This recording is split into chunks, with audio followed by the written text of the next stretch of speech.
Talvez você já tenha dito essa frase, talvez você já tenha ouvido pessoas dizerem essa frase. A vida não é fácil. Isso. Não é fácil mesmo, você vê. O Ian sofreu ali agora. A vida não é fácil e a gente repete isso, eu particularmente já ouvi e já disse essa frase, acho que algumas centenas de vezes. Quantas vezes eu já disse que a vida não é fácil? Mas ainda assim, embora eu saiba que a vida não é fácil, embora você saiba que a vida não é fácil, vez por outra a gente se surpreende ao ver os dramas, ao ver as dificuldades, as realidades que nós e outras pessoas precisam enfrentar. Você já se pegou, já se surpreendendo, impressionado com os dramas e dificuldades que outras pessoas, ou você mesmo, em algum momento da sua caminhada, teve que enfrentar? E aí, normalmente, quando isso acontece, embora a gente saiba que a vida não é fácil, a gente repete de novo a mesma frase, diz, a vida não é fácil. A verdade é que a história humana, às vezes, ela toma contornos de um verdadeiro caos. E aí, quando isso acontece, as nossas mentes, os nossos corações experimentam uma série de sentimentos, de sensações, de questionamentos dos mais diversos. Algumas vezes a gente até consegue compreender, entender o porquê que a gente está passando por determinada situação. O porquê que a gente está lidando com determinado problema ou com determinada dificuldade. Então, existem problemas que se abatem sobre a minha vida e sobre a sua vida, que a gente consegue olhar para eles e perceber o motivo disso. E a gente, de maneira muito clara, fala assim, não, isso está acontecendo por causa daquilo, ou por causa daquilo outro, ou por uma escolha que eu fiz, né? Ou por atitudes que eu tomei. Mas a verdade é que também existem momentos onde nós olhamos para as circunstâncias que estão, circunstâncias que nós somos submetidos, e a gente não consegue entender o porquê. Talvez você já tenha vivido momentos assim, onde você olhou para aquilo que você estava vivendo e não conseguiu entender o porquê. Mas ainda assim, entendendo você os porquês da circunstância que você está vivendo, ou não entendendo, sabendo os motivos ou não sabendo os motivos, o fato é que eu e você precisamos superar, a gente precisa aprender a superar. A gente precisa aprender a superar para poder seguir em frente. A gente precisa aprender a superar para continuar a caminhar, para continuar a viver. E ao longo desse mês de setembro, a gente vai trabalhar uma série de mensagens que trata exatamente desse tema, superação, o agir de Deus em meio ao caos. E eu creio que, em meio a tantos obstáculos que você certamente já precisou lidar na sua vida, e eu preciso lidar na minha vida, superação é algo absolutamente fundamental. Todos nós, ao longo da nossa caminhada, ao longo da nossa história, tivemos que enfrentar desafios, barreiras, problemas dos mais diversos, problemas esses, desafios esses, barreiras essas que precisaram ser superadas para que a gente continuasse a caminhar, porque se a gente não supera, a gente fica ali parado. É impossível seguir em frente sem antes vencer determinados obstáculos, vencer determinadas circunstâncias da nossa vida. E é sobre esse assunto que a gente vai trabalhar e pensar ao longo desse mês de setembro. E a gente terá por base um livro que eu particularmente gosto muito no Antigo Testamento, que é o livro de Ruth. Uma história curta, um livro de 4 capítulos no Antigo Testamento, mas extremamente preciosa, uma pequena história, mas extremamente preciosa, porque eu não sei se você já leu o livro de Ruth, se você ainda não leu, eu quero começar então essa série de mensagens encorajando você a fazer essa leitura durante a semana em casa. É um livro pequeno, de 4 capítulos, eu creio que em 20 minutos, no máximo, você consegue começar a leitura do livro de Ruth, e ir até o capítulo final, o capítulo 4 do livro de Ruth. E uma das coisas que me impressiona quando eu leio o livro de Ruth é a forma como a narrativa do livro consegue abordar questões e temas que são tão práticos nas nossas vidas. Eu olho para o livro e percebo assim, olha, o livro é o livro de Ruth, mas poderia ser o livro de Rafael, o livro de Rose, o livro de Aline, porque são circunstâncias tão práticas, são dramas tão cotidianos, né? E o livro trata isso de uma maneira tão profunda, ao mesmo tempo que é simples, é profundo, que eu fico absolutamente encantado, maravilhado pelo livro de Ruth. Então, ao longo do mês de setembro, nós trabalharemos o livro de Ruth, pensaremos o livro de Ruth, meditaremos, oraremos sobre ele. Eu quero encorajar, se você ainda não fez a leitura, a você fazer a leitura ao longo da semana. Se você já fez a leitura, quero encorajar você a refazer a leitura do livro de Ruth. É sempre algo fantástico a gente ler a palavra de Deus. E o nosso tema hoje é exatamente esse: a vida não é fácil. Para tanto, a gente vai ter como base o texto de Ruth, capítulo 1, versículos de 1 a 5, que é exatamente o início do livro. A gente poderia até dizer que os versículos de 1 a 5 são uma espécie de introdução do livro. Eles pintam um cenário para tudo o que vai acontecer e vai ser dito no decorrer do livro. Mas agora, com as nossas Bíblias abertas, eu quero convidar você a fechar seus olhos e, mais uma vez, a gente vai orar pedindo a direção de Deus para esse instante. Deus de amor e de infinita bondade, nós louvamos o Teu nome. Tu és o nosso Senhor, Tu és o nosso Salvador, Tu és o nosso Deus. E nesse instante onde nós abrimos, Pai, a Tua palavra, desejosos por ouvir a Tua voz, nós te pedimos que as nossas mentes e corações estejam sensíveis, Senhor Deus, vulneráveis à Tua palavra, vulneráveis à Tua presença, sensíveis, Pai, à direção que o Senhor está apontando para as nossas vidas. Nós saímos das nossas casas em meio a um tempo tão contraditório, tão marcado de tensões, de pandemia, de retorno de atividades, onde sair de casa já é uma atitude tão polêmica. Saímos das nossas casas e viemos à Tua casa para prestar culto a Ti, e de fato a gente não quer desperdiçar esse tempo. A gente tem a expectativa de que esse tempo seja um tempo extremamente precioso, Pai, na Tua presença, como já tem sido. Dirige, Pai, os nossos corações em nome de Jesus. Amém. Então, livro de Ruth, capítulo 1, versículos de 1 a 5, é o nosso texto base do dia de hoje. Nós vamos ler. Diz assim: na época dos juízes, houve fome na terra. Um homem de Belém de Judá, com a mulher e os 2 filhos, foi viver por algum tempo nas terras de Moabe. O homem chamava-se Elimeleque, sua mulher Noemi, e seus 2 filhos, Malom e Quilion. Eram efrateus de Belém de Judá. Chegaram a Moabe e lá ficaram. Morreu Elimeleque, marido de Noemi, e ela ficou sozinha com seus 2 filhos. Eles se casaram com mulheres moabitas, uma chamada Orfa e a outra Ruth. Depois de terem morado lá por quase 10 anos, morreram também Malom e Quilion.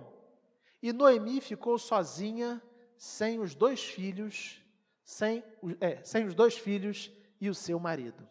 Então, o texto começa para a gente, o livro começa para a gente, exatamente trazendo uma direção para a gente entender quando esses fatos narrados no livro aconteceram. E ele começa dizendo que esses fatos que são narrados no livro de Ruth, eles aconteceram na época dos juízes.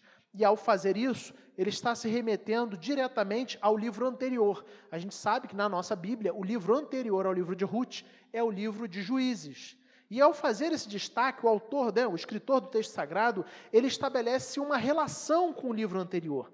É interessante porque grande parte dos comentaristas bíblicos afirma que existe uma espécie de contraste entre o livro de Juízes e o livro de Ruth.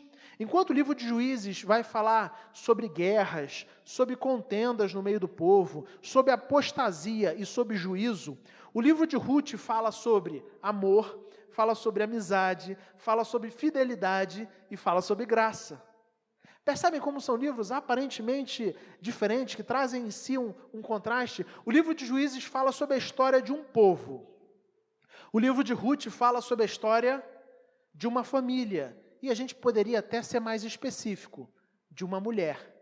Porque é exatamente Ruth, por assim dizer, personagem principal do livro. A gente sabe que na Bíblia o personagem principal sempre é Deus, assim como no mundo onde nós vivemos. Mas na compreensão narrativa, Ruth, que é a pessoa, que dá nome ao livro, é certamente uma personagem extremamente importante. E aí, quando a gente percebe esse contraste fantástico entre Juízes e Ruth, Juízes tratando o povo e Ruth tratando a vida de uma família, de uma pessoa, a gente já aprende algo maravilhoso e algo absolutamente fantástico a respeito de Deus. Porque o Deus da Bíblia, o Deus que nós cremos, Ele é aquele que governa a história, Ele é aquele que é rei das nações, Ele é aquele que Ele é Senhor do universo, Criador de tudo e de todos, Ele é aquele que tem tudo em suas mãos, mas que embora seja Criador da história e governe todas as coisas, esse Deus também trata com cada um de nós de maneira pessoal e de maneira íntima. O simples contraste entre o livro de Juízes e de Ruth já traz para a gente essa percepção de que o nosso Deus, Ele não é apenas um Deus que governa a história, Ele não é apenas um Deus que tem o mundo em suas mãos, mas Ele é o Deus que governa a história da sua família, da minha família, que tem a minha vida, que tem a sua vida em suas mãos. A capacidade do Senhor não tem a ver apenas com o macro, com as grandes coisas, mas também tem a ver com o micro, com as pequenas coisas. E eu fico absolutamente maravilhado com esse Deus. Um Deus que é capaz de agir, de intervir, de dirigir, de planejar tanto macro, tanto universo, tanto toda a história da humanidade, como o micro, e saber exatamente o que está se passando no seu coração hoje, aqui, agora, e se importar com isso. Então o livro de Juízes, ele se constrói como é que a gente pode dizer assim, o livro de Ruth se constrói nessa espécie de contraste com o livro de Juízes, que é o livro anterior. E aí nos primeiros versículos do livro de Ruth, nós somos apresentados de cara a história dolorosa de uma família piedosa, que sai da sua terra e se encontra com mulheres estrangeiras. E uma mulher estrangeira, no caso Ruth, que passou a adorar o Deus de Israel. Diz assim o versículo 1, vamos ler. Na época dos juízes, houve fome na terra. Um homem de Belém de Judá, com a mulher e os 2 filhos, foi viver por algum tempo nas terras de Moabe. Nós sabemos que a época dos juízes durou aproximadamente 300 anos. A época dos juízes começou na história de Israel com a morte de Josué. Lembram-se?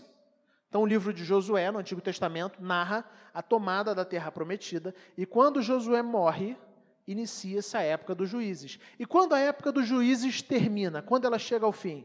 Alguém se arrisca? Saul, exatamente. Então, a época de juízes, ela começa com a morte de Josué e ela termina quando Saul é ungido o primeiro rei de Israel. E esse período ele é um período muito característico da vida e da história do povo de Israel. É um período marcado por instabilidade econômica. É um período marcado por instabilidade moral, por instabilidade espiritual. Constantemente, se você depois tiver a curiosidade, uma boa curiosidade, diga-se por passagem, de ler o livro de Juízes, você vai perceber que o livro de Juízes parece que ele tem ciclos. O povo começa a se afastar da vontade de Deus, o povo começa a apostatar da fé, o povo começa a servir outros deuses, o povo se desvia, o povo se corrompe, começa a se entregar a práticas imorais, a vida pecaminosa. Deus envia juízo sobre a vida do povo, o povo sofre com o juízo enviado por Deus, e aí esse povo que é alvo do juízo de Deus, se arrepende dos seus maus caminhos, clama a Deus por libertação e Deus envia um juiz para libertar. E aí o juiz pega, liberta, Deus liberta o povo e as coisas ficam tranquilas, mas basta aquele juiz morrer para que o povo volte a fazer o quê? A se afastar do Senhor, a seguir os caminhos do seu coração. Então o livro dos Juízes ele é marcado por essa instabilidade econômica, moral, espiritual. E o texto que nós lemos de Ruth começa dizendo que Belém estava passando por uma crise severa. E aí, diante dessa crise severa, uma crise que tem a ver com escassez de alimentos em Belém, um de seus habitantes resolve sair para ir para a terra de Moabe, resolve migrar. E ele leva a esposa e os 2 filhos. A verdade é que a fome, o que o texto fala para a gente, é que a fome tomou toda aquela terra, todo aquele território, de maneira que eles saem dali. A fome se abateu sobre aquela localidade de tal forma que é uma fome que atingiu tanto ricos quanto pobres, tanto aqueles que estavam no campo como os que estavam na cidade. Vendo essa realidade de crise, de escassez, Elimeleque resolve então pegar sua família e sair, ir para Moabe, para um lugar que não ficava muito distante de Judá. Seu povo tinha até uma origem comum com os judeus, né? Eram os mesmos ancestrais, contudo, eles serviam outros deuses e constantemente eles tinham conflitos. No Antigo Testamento a gente lê muitos conflitos entre judeus e moabitas. Então a gente pode dizer que Moabe não era um destino adequado, ideal para um judeu. É como se ele estivesse saindo de Belém, do meio do seu povo, do meio do povo de Deus, para ir morar no meio do povo que não serve a Deus, no meio do povo que tem outros deuses, que tem outras práticas, outros costumes, e que costumeiramente tinha atritos políticos e até militares com o seu povo. Então a história começa para a gente falando de fome e de migração. E na tentativa de fugir da crise através da migração, algo que é presente ainda nos nossos dias. A gente tem um país vizinho aqui, a Venezuela, está numa severa crise, já não pode nem mais dizer crise financeira, é uma crise humanitária. E as pessoas tentando salvar suas vidas, né, numa situação absolutamente marcada pelo desespero, fogem, deixando tudo para trás. E talvez eu e você não consigamos perceber a gravidade e o nível de tensão existente no coração de alguém que foge deixando tudo para trás. Lembra da sua casa, das suas coisas. Imagina você chegar a um nível de limite tão intenso, mas tão intenso, onde você simplesmente deixa tudo para trás e foge. Então, essa realidade de migrar, ou essa prática, essa tentativa de migrar, tentando talvez fugir da crise, é algo presente. Na Venezuela isso acontece, no nosso país isso acontece. Ao longo dos últimos anos, o que nós tivemos de pessoas com a crise financeira no nosso país, né? Crise econômica, indo morar na Europa, indo para Portugal, conhecidos, não, agora eu vou para os Estados Unidos, né? Pessoas das mais diversas tentando fugir. Na nossa cidade, a gente vê pessoas que às vezes fogem da questão da segurança. Não, eu não quero mais Rio de Janeiro, não, aqui está muito perigoso. Vou para o interior, né, ficar lá as galinhas, né, no campo, um lugar mais tranquilo, um lugar mais pacífico. Então, fugir, né, migrar, buscando uma vida melhor, parece ser uma forma, de certa maneira, assim, comum de tentar resolver o problema. Então, eles fogem em busca de uma vida mais tranquila. Versículo 2. O homem chamava-se Elimeleque, sua mulher Noemi e seus 2 filhos Malom e Quilion. Eram efrateus de Belém de Judá. Chegaram a Moabe e lá ficaram. Então o versículo 2, na verdade, ele tem por objetivo apresentar para cada um de nós quem são os personagens dessa história que vai ser contada. Porque no versículo 1, ele de uma maneira genérica, ele falou assim, olha, houve fome em Belém, e um homem resolveu fugir com a sua esposa e seus 2 filhos. No versículo 2, ele está dando nome a essas pessoas. O homem se chamava Elimeleque, sua mulher se chamava Noemi, e os 2 filhos chamavam Malom e Quilion, eram efrateus de Belém de Judá, chegaram a Moabe e lá ficaram. E aí o versículo 2 apresenta nomes, e é interessante que, para a cultura judaica, os nomes têm muito significado, têm muita importância. Elimeleque significa, para começar, né, Belém, que é o lugar de onde eles fogem, porque não tinha alimento, significa casa do pão. Mas nesse momento não tinha pão na casa do pão. Existia carência de comida num lugar que era conhecido como casa do pão. E não à toa você escolhe o nome. Provavelmente aquela era uma localidade farta. Elimeleque significa meu Deus é rei. Contudo, o texto nos apresenta alguém que, em meio à adversidade, resolveu partir para uma terra estrangeira, embora seu nome fosse meu Deus é rei. Noemi significa a amável, a agradável, o que faz um grande contraste com a maneira com que ela se apresenta no final do capítulo 1. E a gente vai ver isso semana que vem. Porque quando ela volta para sua terra, já dando um spoiler da história, né? Já contando o que está um pouquinho para frente, ela não volta como Noemi, ou pelo menos não quer que seja chamada, não quer ser chamada de Noemi, porque ela não está mais amável e agradável. Agora, quando ela volta amargurada, faz contraste com o que ela se torna. Malom, que é um dos filhos, significa doente ou estar enfermo. Imagina você receber o nome de doente, né? Quilion significa desfalecer. O nome dos dois filhos parece apontar, né, para a fragilidade da saúde física dos dois filhos de Elimeleque. É isso. É interessante notar também que o verso 1 fala que eles saem, e dá a entender que eles saem para passar um tempo. Eles não saem em definitivo. Na época dos juízes, houve fome na terra, um homem de Belém de Judá, com a mulher e 2 filhos, foi viver por algum tempo nas terras de Moabe.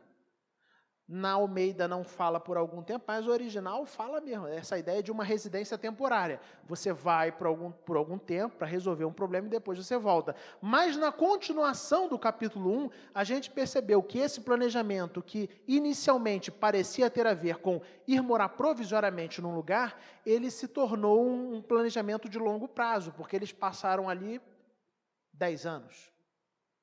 Não foi algo que aconteceu ou que se findou em poucos meses.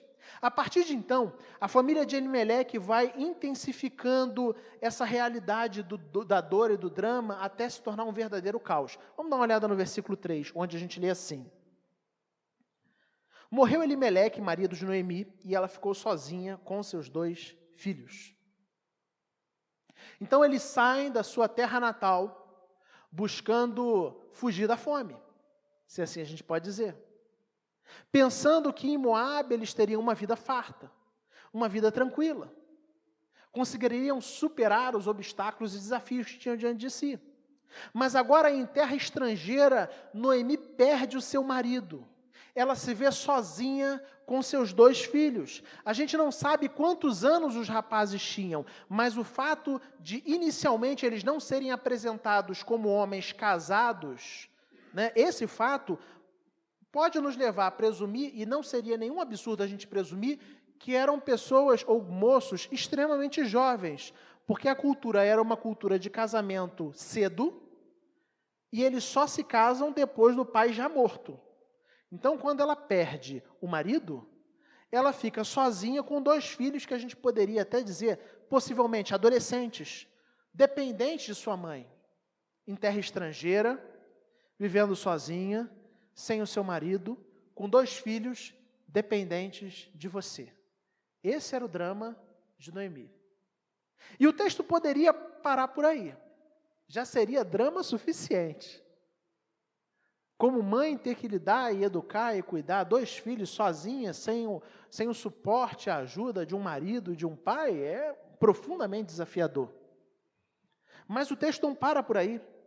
A história que é desafiadora, o drama se agrava ainda mais e se torna um verdadeiro caos. Os versículos 4 e 5 a gente lê o seguinte.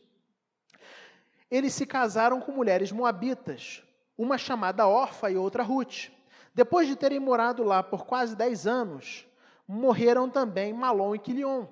E Noemi ficou sozinha, sem seus 2 filhos e sem seu marido.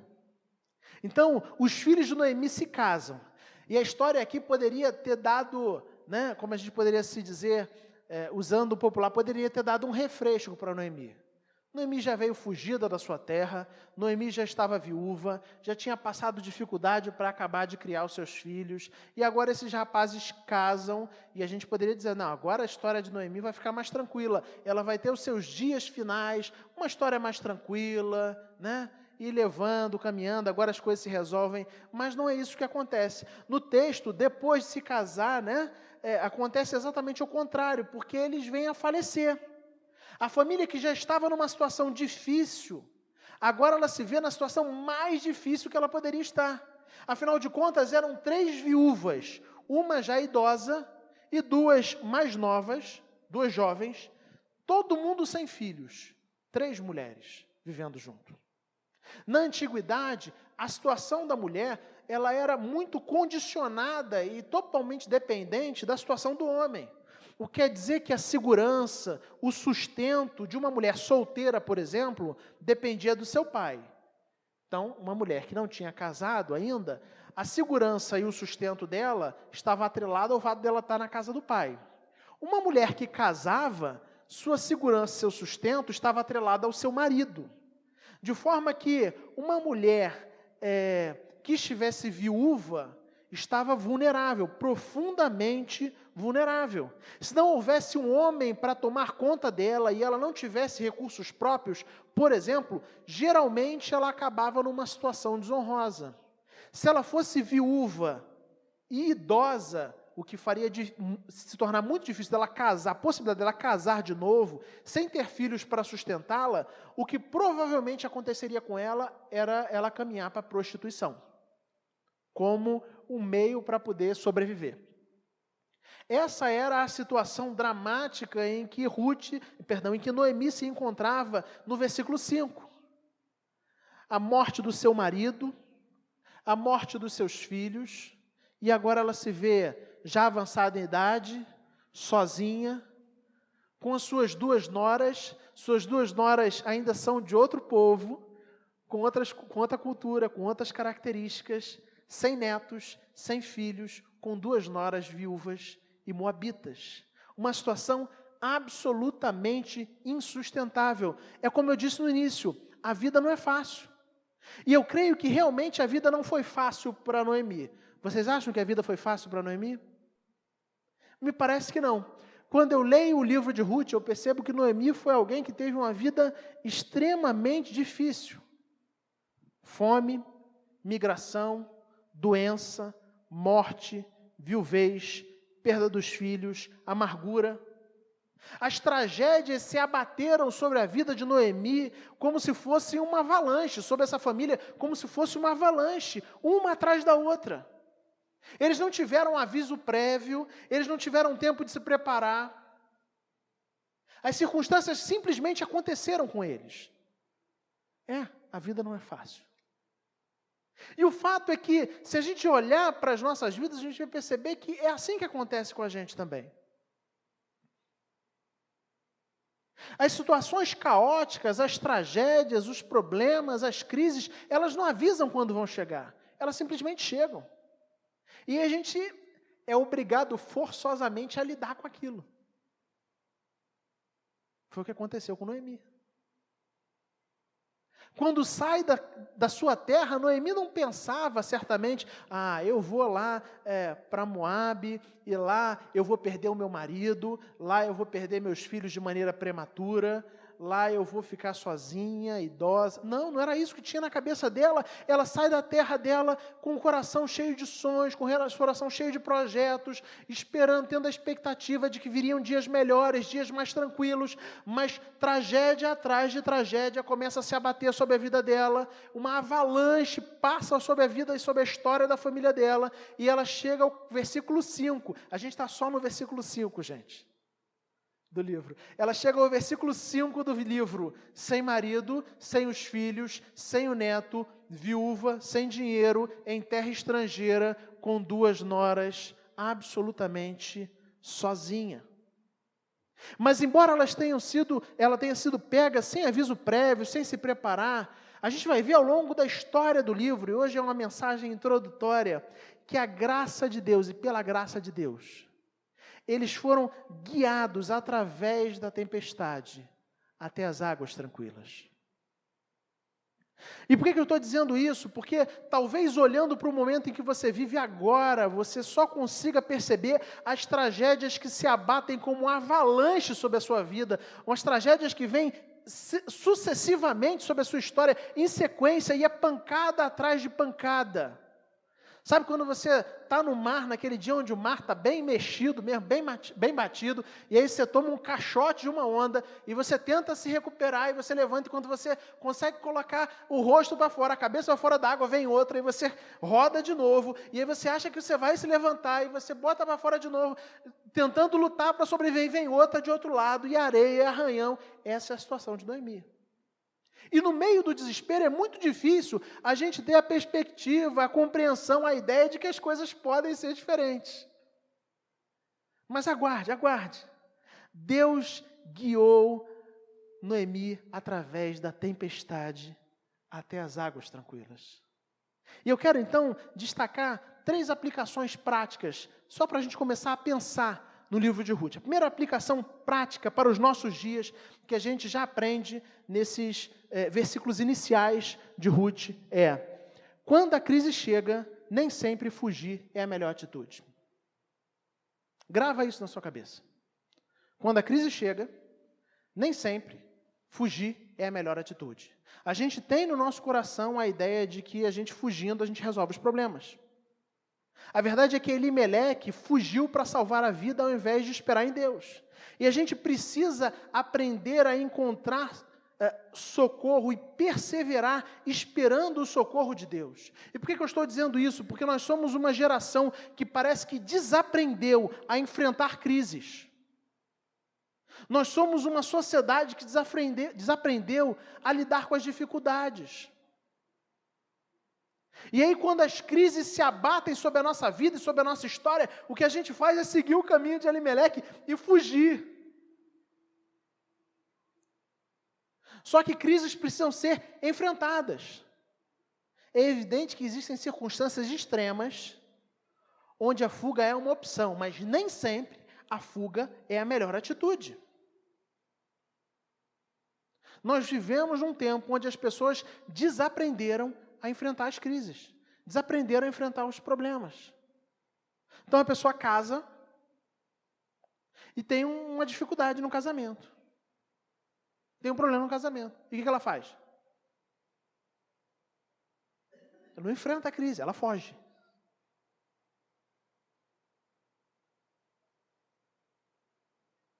Você tem um relacionamento de amizade e esse relacionamento começa a dar trabalho.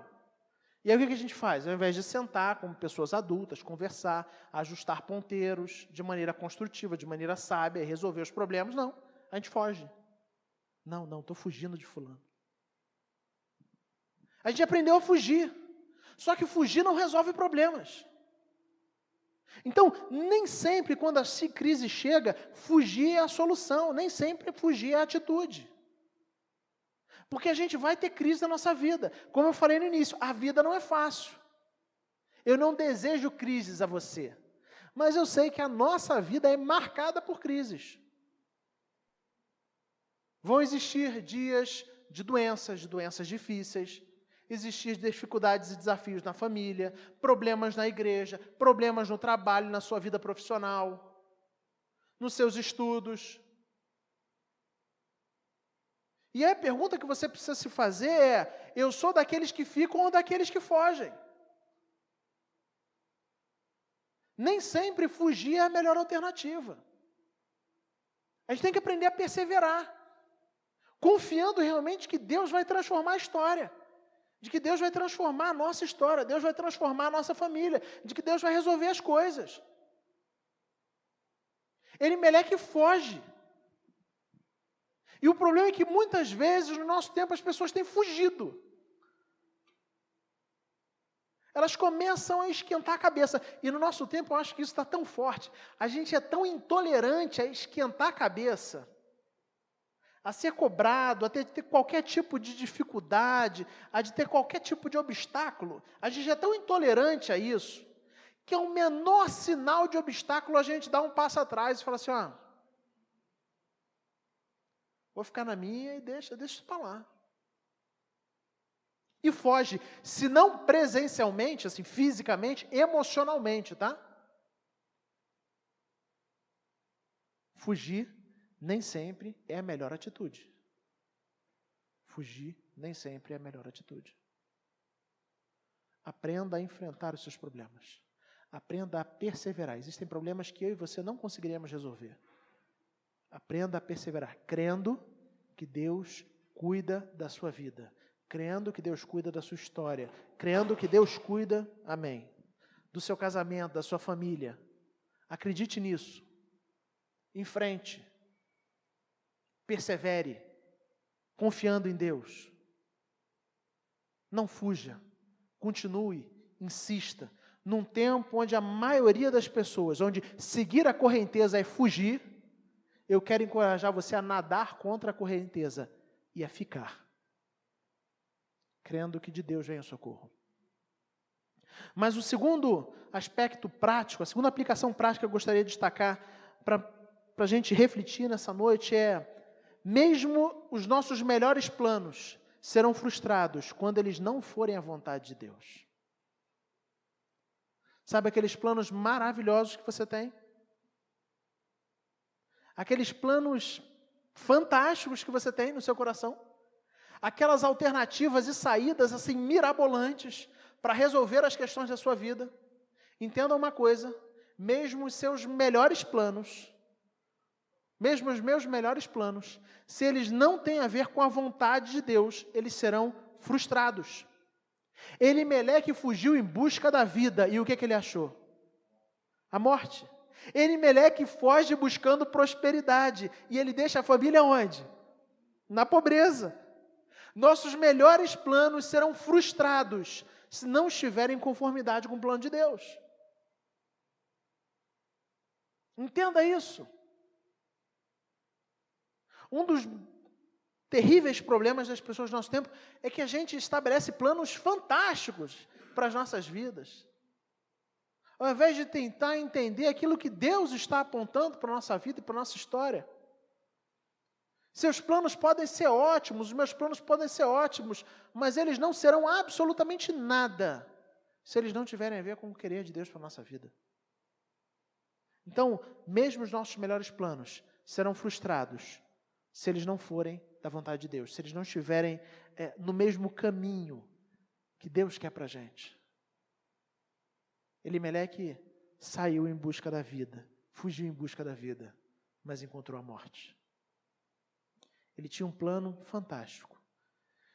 Elimeleque, a gente lê ao longo do texto, era uma pessoa de posses. E normalmente quem foge primeiro são as pessoas de posse, né? Afinal de contas, você cogitou sair do país na crise? Alguém aqui cogitou? Não, porque aqui só tem pobre. Quem cogita, não, o Brasil está muito ruim. Vou morar fora, vou levar minha família para morar fora. Isso é coisa de quem tem condições. E a gente lê que essa era a situação de Elimeleque. E como alguém que tinha condições, que tinha posses, vendo a crise severa se abater sobre seu povo, ele pensou, cara, eu tenho condições de poupar a minha vida, a mim mesmo e a minha família de passar por essa situação. Vou fugir. Ideia boa. A ideia é boa. Mas não era isso que Deus tinha planejado para ele. Nossos melhores planos serão frustrados quando eles não forem da vontade de Deus. Terceira e última aplicação que eu gostaria de partilhar com vocês sobre esse texto. Para mim é a mais importante. Nada, absolutamente nada, pode frustrar os propósitos de Deus. Nada pode frustrar os propósitos de Deus. Em meio à tragédia humana, os propósitos divinos acontecem. Nossas limitações não são as limitações de Deus. E por que eu falo isso logo? Porque já indicando o caminho que o livro vai tomar, quando a gente olha esses primeiros cinco versículos do livro de Ruth, e a gente não conhece o restante da história, a gente fica profundamente assustado e fala assim, olha, se até o versículo 5 já está assim, a tendência é ladeira abaixo. O sentimento é de desesperança, mas entenda uma coisa, nada pode frustrar os propósitos de Deus. As nossas limitações não são as limitações de Deus, o nosso fracasso não é o fracasso de Deus, os nossos planos podem fracassar, mas os planos de Deus não fracassam. E constantemente, a tragédia humana, a realidade das dificuldades humanas, é exatamente aí que os propósitos divinos se manifestam. A providência de Deus é maior do que qualquer tragédia humana.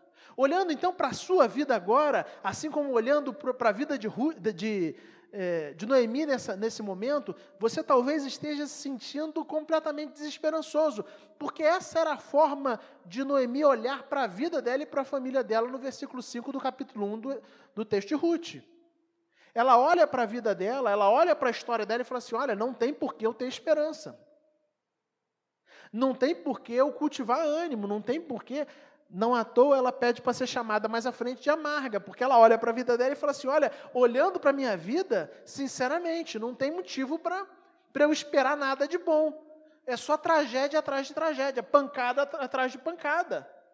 Eu cansei, eu não tenho mais forças para caminhar. Então, talvez, olhando para a sua vida, você também não sinta muita esperança.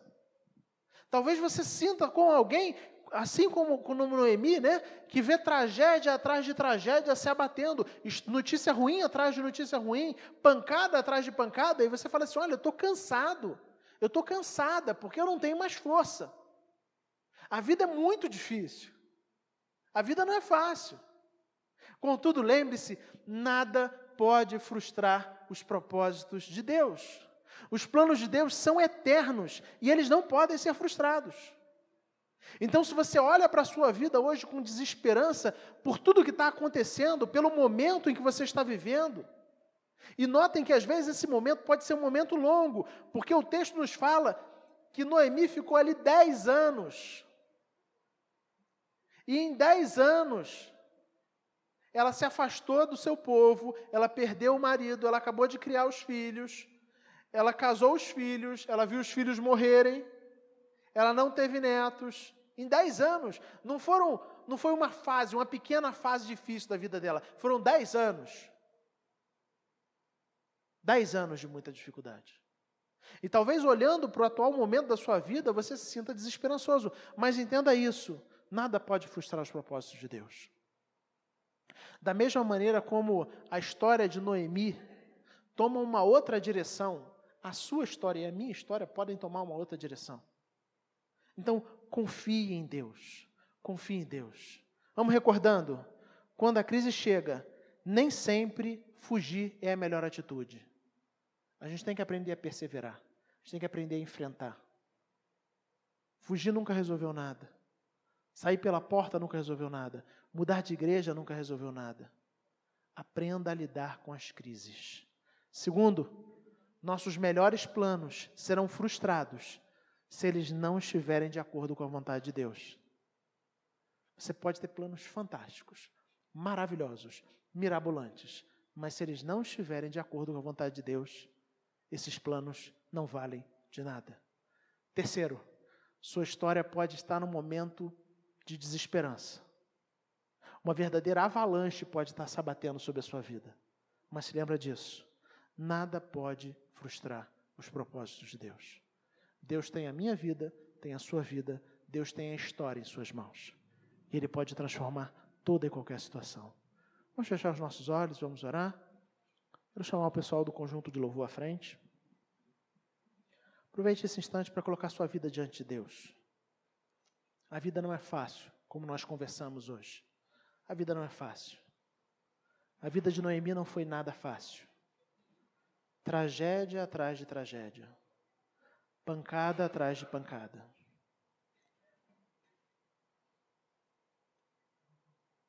Mas a gente tem que aprender a confiar num Deus que tem todo o poder em suas mãos. Que tem a nossa vida, tem a nossa história na palma de suas mãos. Um Deus que os seus planos não podem ser frustrados. Um Deus que até aquilo que é evidência da derrota se torna em vitória. Vamos orar. Feche seus olhos, fale com Deus.